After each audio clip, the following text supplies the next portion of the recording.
Good morning बच्चों। आज हम 10th की मैथ्स की वर्कशीट नंबर 53 करेंगे और टॉपिक है problem based on segment and sector of a circle.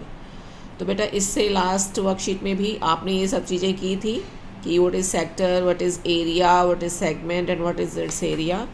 एक बार दोबारा से रिकॉल कर लें कि एरिया ऑफ सर्कल क्या होता है बेटा, पाई आर स्क्वायर। पाई क्या है यहाँ पर 22/7, और कभी कभी जब हमें क्वेश्चन में दिया होता है तो हम 3.14 भी लेते हैं, ठीक है, अकॉर्डिंग टू आर नीड। जब 7 से कुछ कैंसिल हो तो हम 22/7 ले लेते हैं, और अगर वैसे सॉल्यूशन करना हो तो 3.14 ले सकते हैं, ठीक है। आप अपने आप देखेंगे क्वेश्चन में कि क्या चीज़ ज़्यादा जो है ठीक रहेगी। इसके बाद नेक्स्ट था लेंथ ऑफ सर्कमफ्रेंस। ये क्या होती है आपका 2πr। बार की जो बाउंड्री है उसको क्या होता है, उसका फॉर्मूला क्या होता है 2πr। फिर है सेक्टर एरिया पे आइए, θ/360 into pi are square. Sector देखिए यहाँ पर डायग्राम में, ये तो आपका सर्कल है सिंपल, ये आपकी रेडियस है, और इस तरीके का जो ये पिज़्ज़ा टाइप जो कॉर्नर कटा हुआ है इसे हम पूरे एरिया को क्या कहते हैं, सेक्टर एरिया। ये सेक्टर है पूरा, ठीक है। सेंटर पे एंगल क्या है, थीटा। और इसी तरीके से अगर मैं सिर्फ इस कॉर्ड के नीचे वाले हिस्से को ले लूँ तो ये क्या है, सेगमेंट। तो मुझे सेक्टर का भी एरिया निकालना है, सेगमेंट का भी एरिया निकालना है। तो सेक्टर एरिया का फॉर्मूला एक बार दोबारा से रिवाइज कीजिए, θ/360 इंटू पाई आर स्क्वायर। और सेगमेंट एरिया क्या है, θ/360 into pi are square minus half r square sine theta. Okay. अब एक चीज़ और, जो ये सेक्टर है इसके यहाँ की जो लेंथ है, ये जो आर्क है ना, आर्क, इसकी लेंथ का भी फॉर्मूला होता है, ठीक है। वो क्या होता है, θ/360 इंटू 2πr। और अगर मैं 2 से ये 360 कैंसिल कर दूँ तो θ/180 इंटू पाई आर। तो आपकी मर्जी है बेटा, आप चाहे ये कर लो याद या फिर ऐसे। क्लियर है। चलिए फर्स्ट एग्जांपल पे आइए।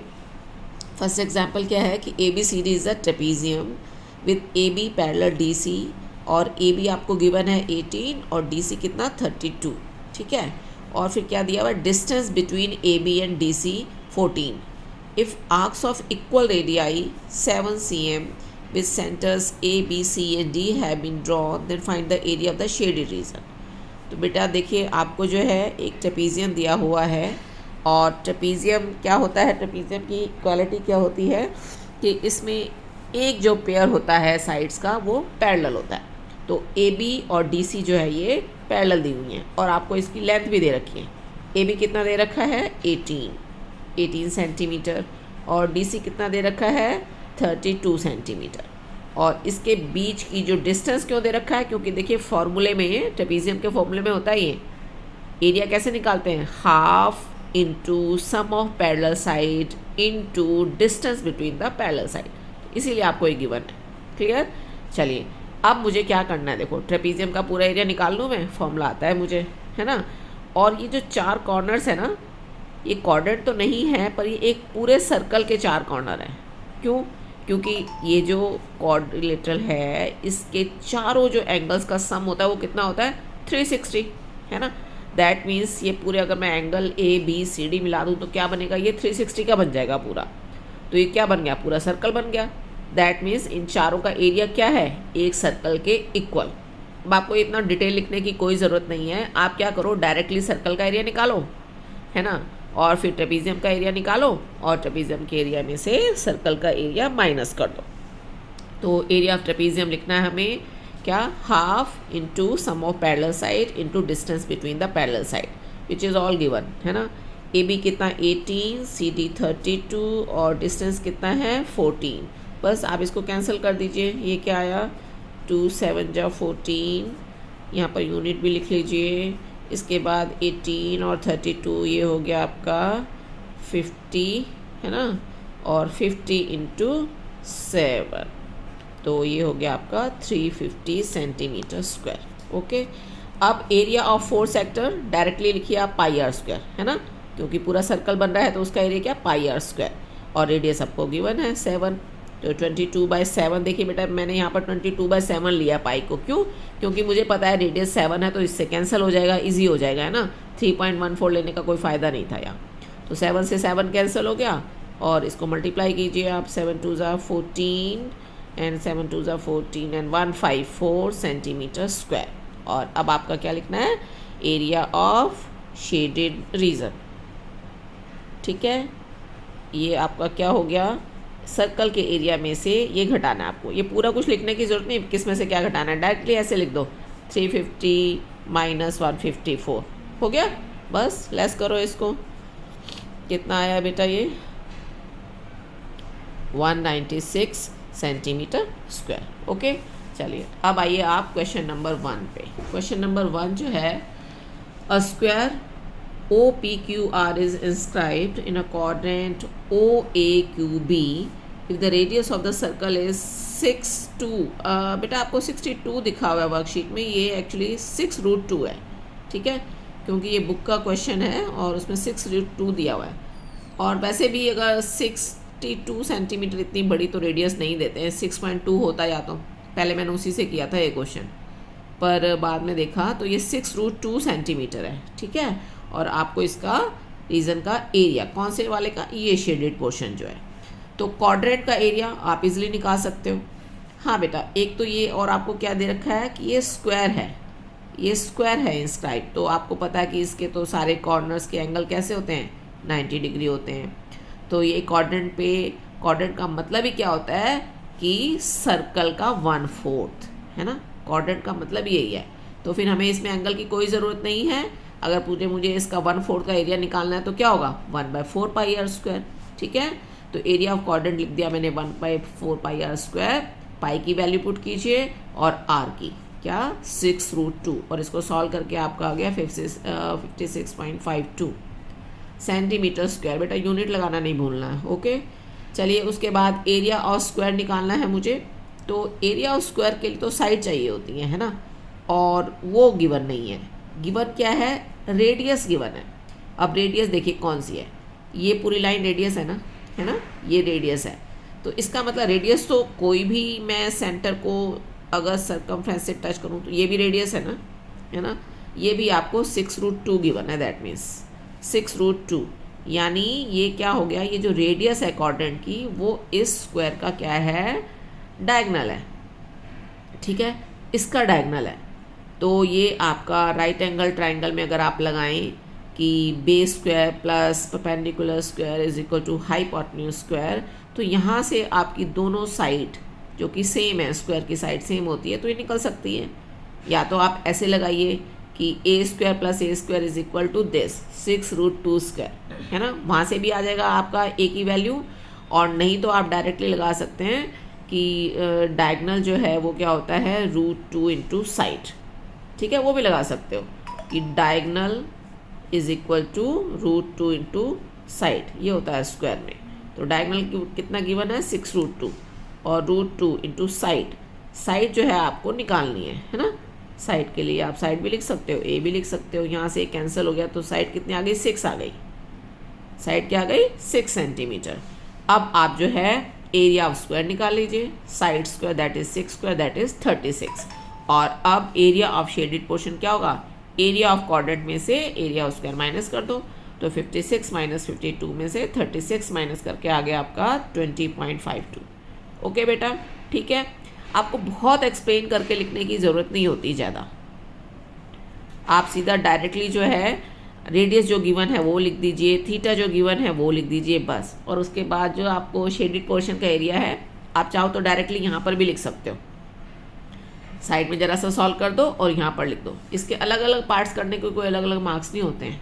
ठीक है, यहाँ पर जो है आप डायरेक्टली ले लो, जल्दी हो जाएगा।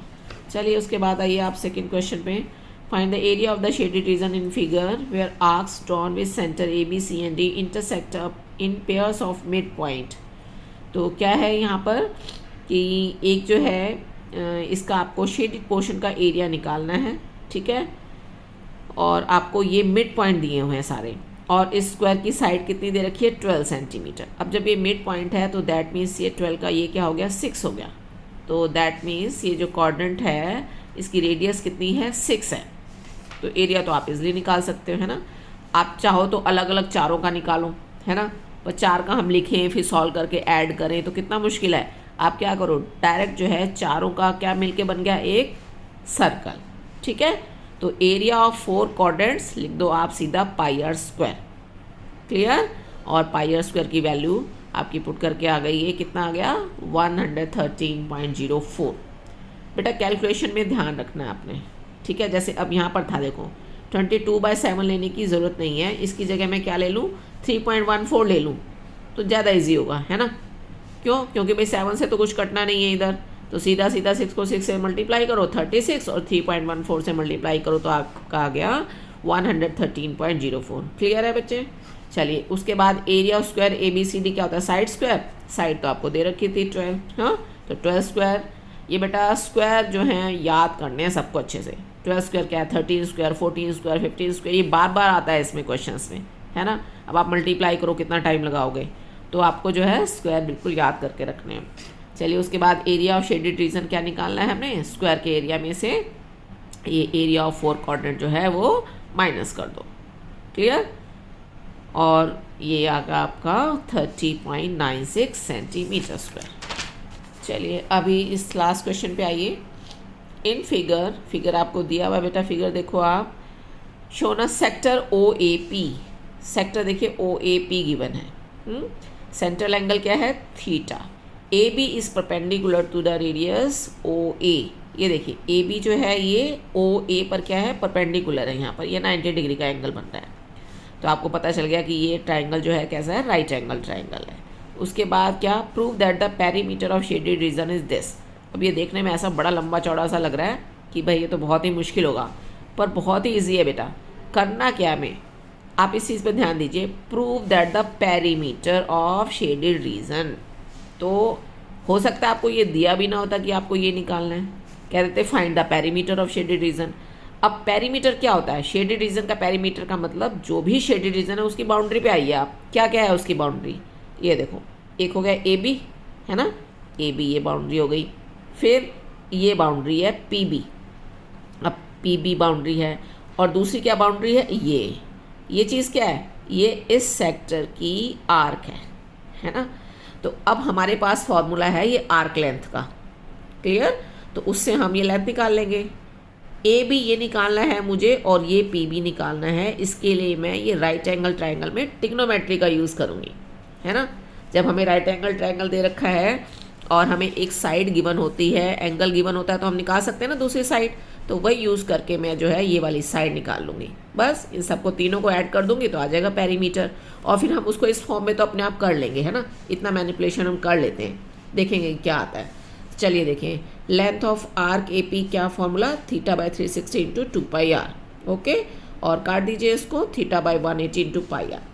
बेटा यहाँ पर कहीं थीटा कुछ अलग से नहीं दिया, थीटा की जगह थीटा ही है, आर की जगह आर ही है ना। तो इजी है, और कुछ भी रखना नहीं है, कुछ सॉल्व नहीं करना है। चलिए उसके बाद जो है मुझे ये भी निकालना है, तो राइट एंगल ट्राइंगल में आओ, यहाँ पर देखिए ये निकालना है ना, और ये गिवन है। अब ये है क्या, थीटा के जो सामने जस्ट अपोजिट साइड होती है वो क्या होती है, परपेंडिकुलर, और उसके साथ वाली साइड एक तो होती है हाइपोटेन्यूज जो टेढ़ी वाली होती है ना, और जो दूसरी क्या है, बेस है।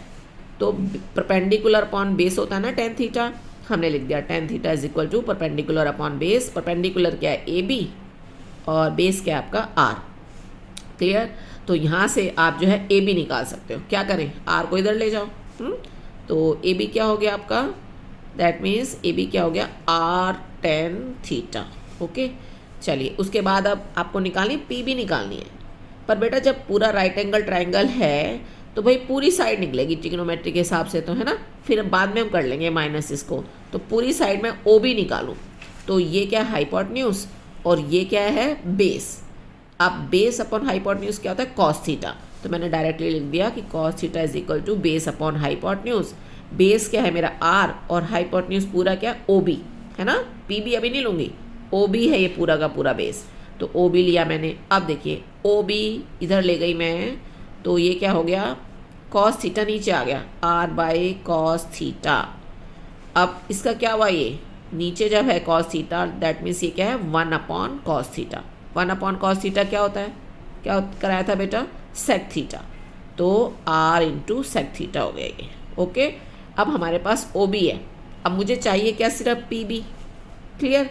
अब बताइए बेटा मैं क्या करूं, इसमें से PB निकालने के लिए क्या करूं, मैं OB में से क्या करूं, OP को घटा दूं, है ना।